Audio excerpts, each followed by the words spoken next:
Yung pong Big Dipper is an IT enterprise na niregister po sa PESA. Tama po? Yes, sir. Can I be allowed to share with you a chart which provides all the information about Big Dipper? Sandali po. Tanong lang yung sagutin nyo. Registered po sa PESA. Opo, registered po sa PESA noong September 1, 2009. Ano po yung... As an IT enterprise po, si Big Dipper. An IT-enabled, creative, content, digital film archiving. That is po the description of the type of registration of Big Dipper.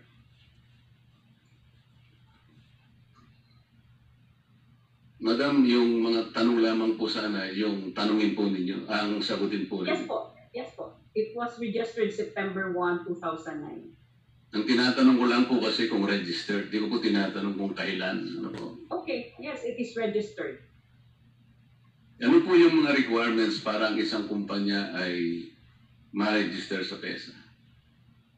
First requirement po is export-oriented. So our clients are only export companies who are into manufacturing, processing, refinery, assembly, agro-industrial, tourism, medical tourism, and IT BPO.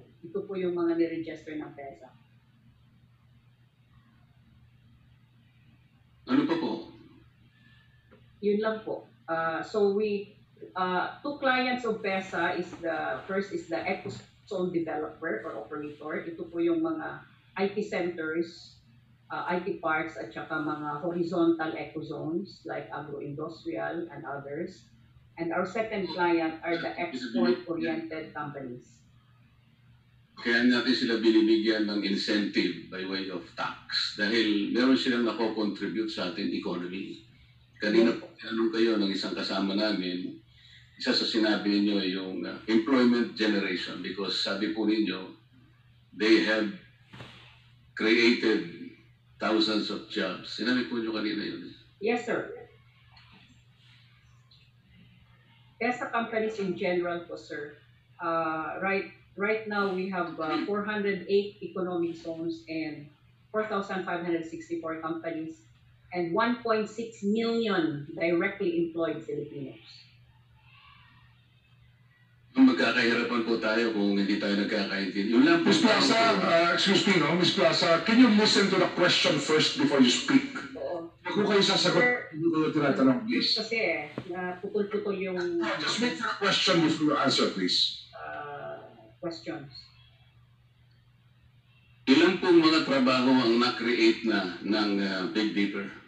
Mamula po As our record will say, 164 po workers. 164. Kala ko po kanina sinabi niyo thousands of jobs. For all the registered companies po ng PESA. 1 million, 1.6 million po lahat. Madam, ang pinag-uusapan po natin yung Big Dipper. Okay po.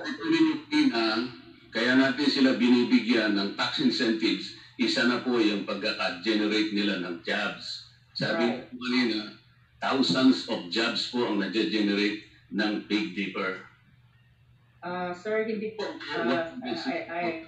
hindi po ang ibig kong sabihin. I'm speaking for the entire 4,564 companies registered with PESA.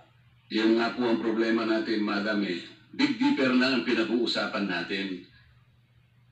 Ngayon po, 164 jobs lang palang na-create nila. Pero sir, can I flash the screen? Mahirap po itong pagdinig na ito kung hindi kayo sumasagot ng... Kanina pa po sinasabi ko, kung ano po yung tanong, yun lang ang sagutin nyo. Okay, sir. We based it, sir, also on the capital investment. No? Yung capital investment po ni Big Dipper, Ms. Plaza, 149,237,668. And then yung kanila pong taxes paid, from the 5% GIE for 3 years has totaled to 354,352,127. Tinatanong pa ba't kayo Ang nasasagot? contribution ni Big Dipper. No, session suspended. Hindi na talaga